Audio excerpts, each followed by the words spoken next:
Paul Issou. Bonjour. Merci de nous accorder cet entretien aujourd'hui au Digital Summer 2017 à Lyon, en France. Alors, vous êtes Global Vice-Président Predictive Analytics et BI chez Monster. Tout à l'heure, vous nous parlerez un peu plus de votre parcours, mais vous avez fait une conférence. Sans Analytics, Big Data et Small Data peuvent être des buzzwords. Alors, on va définir un petit peu tout ça, mais la première question que j'aurais, c'est quelle typologie d'entreprise est actuellement en mesure de mener une démarche d'analyse des données? C'est une bonne question. J'ai la chance de parler à plusieurs types d'entreprises, plusieurs types de conférences où il y a la petite entreprise, il y a la grande entreprise. Je pense que toutes les entreprises sont vraiment capables de le faire si elles se donnent les moyens. Donc, c'est sûr que les grandes entreprises ont déjà de l'avance parce que l'investissement que ça prend financier pour mettre les infrastructures en place leur donne un avantage. Mais je pense que toute entreprise qui veut injecter l'intelligence des données dans la prise de décision peut le faire de nos jours parce qu'il y a des solutions moins coûteuses qu'il y a une dizaine d'années ou une quinzaine d'années qui étaient juste réservées à certains types d'entreprises. Aujourd'hui, je pense que la PME, la TPE ou la grande entreprise peuvent en bénéficier.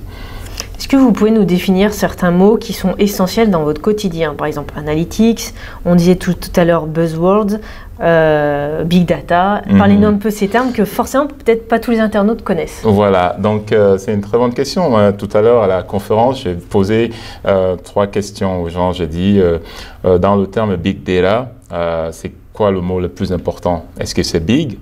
Est-ce que c'est data? Ou est-ce que c'est big data? Donc, vous voyez tout de suite là, je vais avoir de la répartition en termes de réponse. La plupart ont choisi big data, c'est-à-dire la 2. Certains data, il y en a big. Et là, je leur ai dit, aucune des réponses est bonne. Parce que big, small ou little data, c'est juste des buzzwords. Ce qui est vraiment important, c'est la valeur qu'on peut créer avec ces données-là. Alors, big data, c'est quoi? C'est juste un terme qui est utilisé pour décrire la croissance exponentielle des données qu'avant, on ne pouvait pas analyser, qu'aujourd'hui, on est capable d'analyser parce que le volume, la variété des données, la vélocité ne pose plus de problème et on peut créer de la valeur. Les algorithmes et la puissance des ordinateurs nous permettent de le faire. Donc, c'est ça le big data, c'est toutes ces données qu'on génère, que ce soit dans les réseaux sociaux, les transactions qu'on fait, les appels téléphoniques, la recherche sur Internet. Et toutes ces données-là, on est capable de les stocker, aussi de les analyser pour créer de la valeur pour une entreprise, mais aussi pour la société. On peut le faire, que ce soit pour les élections présidentielles, par exemple, aux États-Unis. Moi, j'ai eu la chance de travailler pour la campagne d'Obama, voir comment on a vraiment mis en place la force de big data pour convaincre les indécis. Au niveau médical, la recherche médicale, où on va avoir des médicaments beaucoup plus personnalisés que de donner des choses en moyenne qui fonctionnent. Au niveau de la gestion du talent, j'en ai parlé dans ma présentation tout à l'heure, on peut injecter du big data analytique pour optimiser la gestion du talent. Le cycle complet de vie d'un talent peut être mappé et optimisé si on utilise l'analytique prédictive, par exemple, pour dire quel est le talent que je dois embaucher, qui va rester et être productif? Quel est le collaborateur qui est à risque de partir? Parce que le plus important, c'est agir avant qu'il soit trop tard. Et nous, en Amérique du Nord, on a un challenge, c'est-à-dire quand un collaborateur dit qu'il s'en va, il n'y a pas de préavis. Il peut s'en aller tout de suite. Et la même chose se produit quand il faut laisser partir les gens, c'est tout de suite. Donc, être capable d'anticiper, surtout pour les star players, c'est super important. Et c'est ça l'avantage du big data dans la gestion du talent.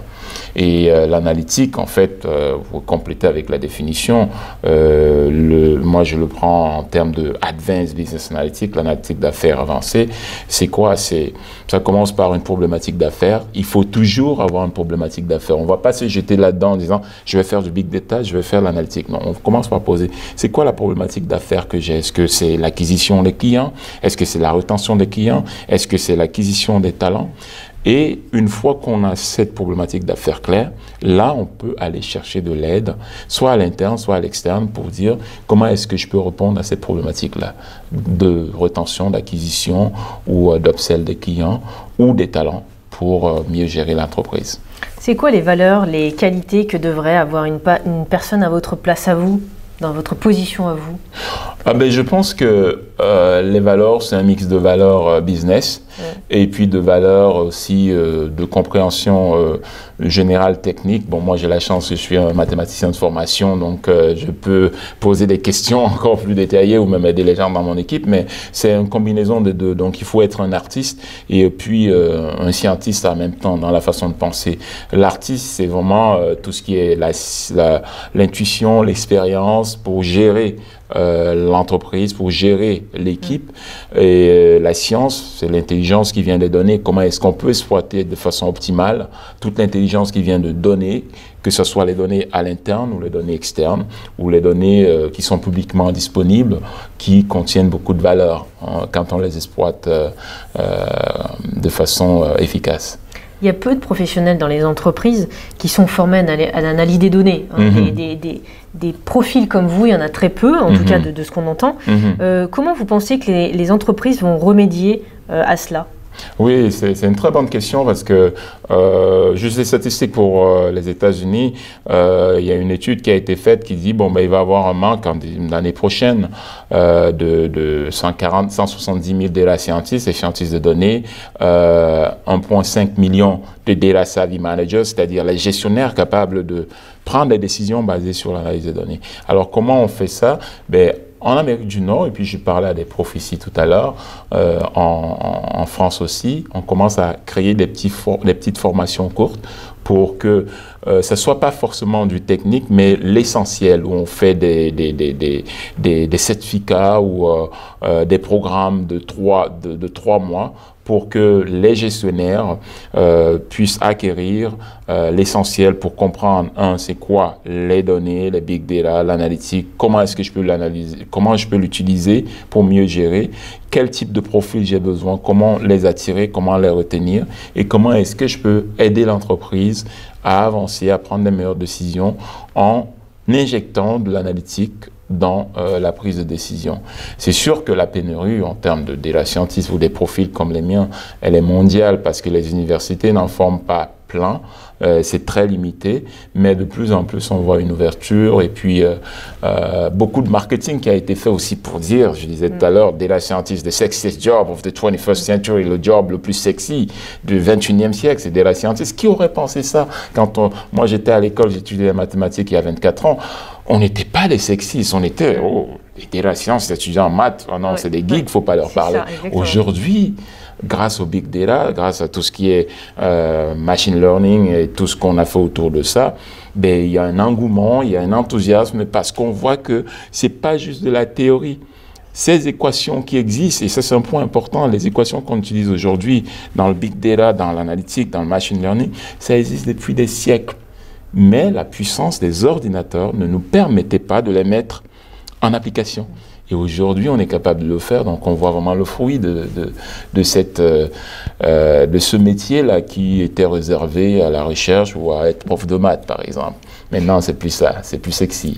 J'allais vous parler de l'évolution de votre bilan, justement, par rapport à ne serait-ce qu'il y a 10 ans, sur votre métier. Bon, vous y avez un peu répondu, mais effectivement, il y a eu un bond en avant, une autre image complètement qui a changé. Oui, absolument, absolument. Je pense que, je dirais, quand Harvard Business Review dit « The sexiest job of the 21st century », que le job le plus sexy du 21e siècle, dans le prestigieux journal de magazine Harvard Business Review, c'est une réalité. Et ça a beaucoup évolué parce que à l'époque, les formations dans les sciences, il n'y avait pas beaucoup de monde. Et parce que on ne voyait pas les débouchés. Et alors que maintenant, on les voit les débouchés. J'ai parlé à des écoles où on se disait,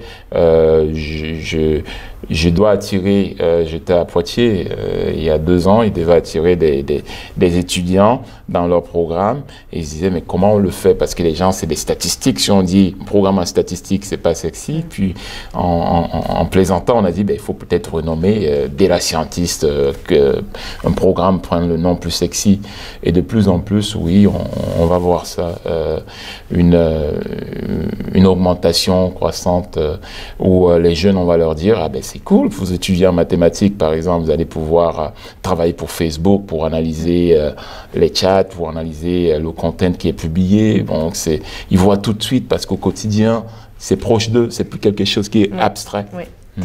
Vous avez un parcours qui est assez intéressant quand même à regarder, on ne va pas le dérouler ici. Aujourd'hui, quel conseil vous donneriez à un jeune qui voudrait démarrer aujourd'hui, qui vous regarde en vidéo sur Internet et qui voudrait vous ressembler ou avoir un parcours tel?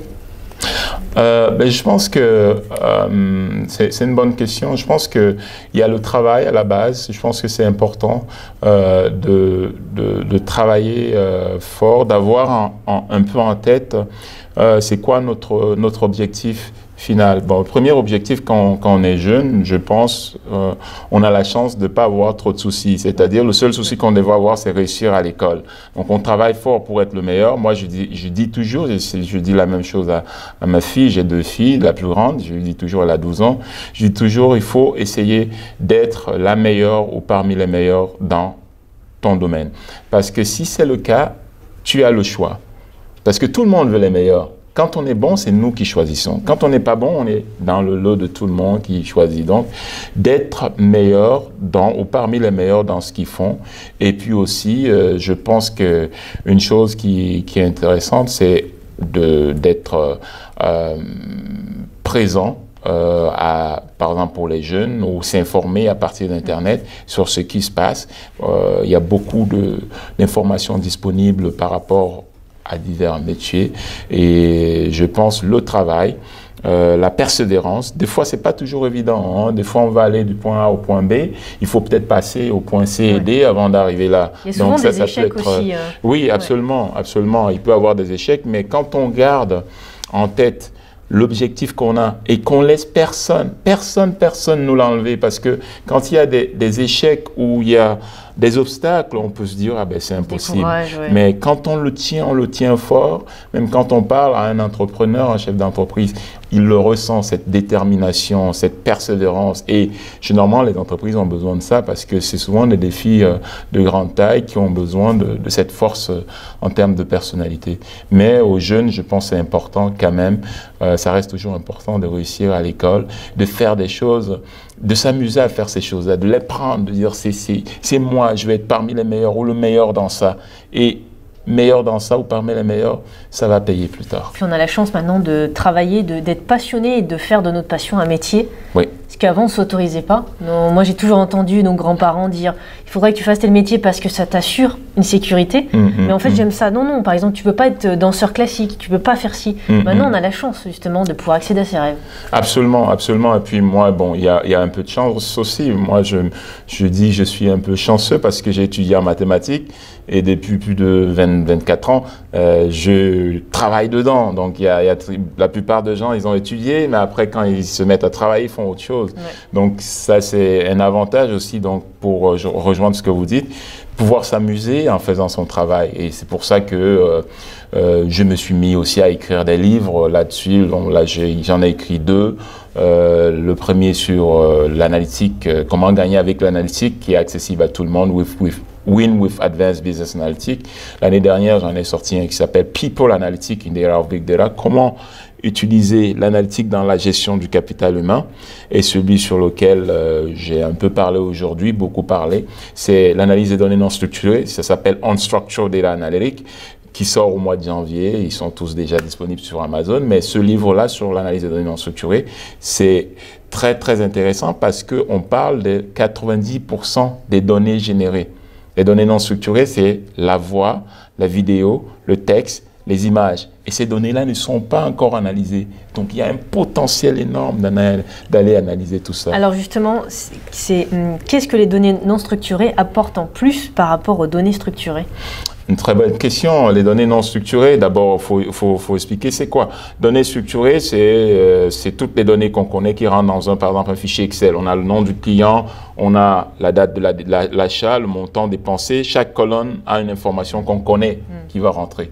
Données non structurées, c'est comme une vidéo, un chat sur Facebook ou Twitter, des appels téléphoniques, ces échanges-là, ou des emails. Donc, qu'est-ce que ça apporte? Ça renforce, ça contient très souvent le comportement, l'intention de l'être humain. Parce que quand on achète, on a vu la transaction, elle est déjà passée. Mais si j'avais écouté la conversation ou le commentaire que mon client potentiel avait fait sur le réseau social, sur Internet, ben, ça m'aurait peut-être aidé à optimiser mon messaging que je vais envoyer au niveau marketing. Donc, le non structuré nous apporte cette capacité à comprendre et à anticiper le comportement, alors que dans le structuré, c'est très souvent, c'est la résultante, c'est le résultat de la demande, de la démarche. Deuxième point au niveau des données non structurées, les images, l'analyse des images. Ça, c'est du non structuré. Donc, pour mieux détecter certaines maladies comme des cancers et des cancers du cerveau et tout ça, l'être humain, les pathologistes ont plein d'images à passer à travers. Mais c'est des êtres humains, c'est impossible pour eux d'être aussi précis. Maintenant, la précision des ordinateurs, computer vision, la vision d'un ordinateur, est beaucoup plus élevée que notre précision à nous quand on regarde une image. Donc, les algorithmes sont très efficaces pour détecter les patterns. Donc, le non structuré, quand on prend le comportement qui est l'intention et puis les actions qui sont contenues dedans, l'analyse des images, l'analyse des sentiments, ben, ça vient enrichir nos modèles. Et dans les modèles, par exemple, pour l'acquisition ou la rétention des clients, ça peut aller jusqu'à 30%. Pour la rétention des talents, quand on va ramasser le profil digital sur Internet des collaborateurs, ça peut aller enrichir les modèles de rétention des talents de 35 à 40%. Et ça, c'est des chiffres basés sur des recherches que moi j'ai faites pour mon dernier livre. C'est-à-dire, les compagnies l'ont fait. Ils ont vu que, bon, ben, pour un candidat, un collaborateur qui arrive de partir, si on va par exemple sur LinkedIn, on voit la mise à jour de profil, le changement au niveau de la photo, la mise à jour de l'expérience, on va ramasser l'information sur Twitter, GitHub. Ben, qu'on est capable de mettre tout ça ensemble, on peut prédire si, oui ou non, il ou elle est à risque de partir. Oui, puis peut-être restructurer des personnes dans une société qui ont un poste un peu plus important, qui leur correspond un peu plus. En fait, absolument. C'est vrai ce que vous dites. Et puis, on parlait des jeunes tout à l'heure. Les données non structurées nous permettent aussi, vous imaginez si on a une base de données, quand on finit, les jeunes, ils finissent le lycée. C'est toujours le questionnement. Qu'est-ce que je vais faire? Est-ce que je vais en sciences? Est-ce que je vais... On va voir un conseiller d'orientation. Mais le conseiller d'orientation... Ça ne nous apporte rien.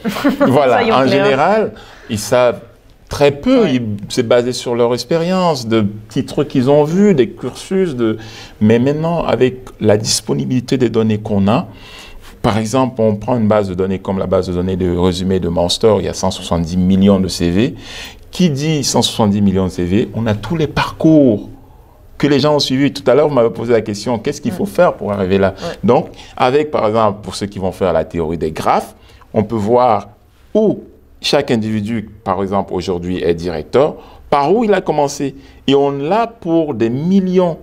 Donc là, les données non structurées, et puis les algorithmes mathématiques actuellement, donnent finalement des meilleures recommandations. Au lieu que ça soit basé sur la formation de la conseillère ou du conseiller d'orientation, ben on a un pool énorme, 170, des centaines de millions de parcours sur lesquels on peut avoir un modèle d'optimisation, un peu comme le fait Google. Ça peut paraître un peu théorique, mais vous savez, pour le GPS, pour aller d'un point A à un point B, ben c'est des modèles d'optimisation avec la théorie des graphes. Tout le monde qui circule avec une voiture, on ne sait pas que c'est Jean Polisson, mais on envoie le signal, si j'ai un téléphone cellulaire qui dit il est en train de rouler à telle vitesse, mais tout le monde qui est parti du point A pour le point C, mais ça va prendre tant de temps. Alors, la même chose, on l'applique au niveau des résumés, des CV. On dit, il est parti de statisticien, là maintenant il est VP, voici les cheminements possibles.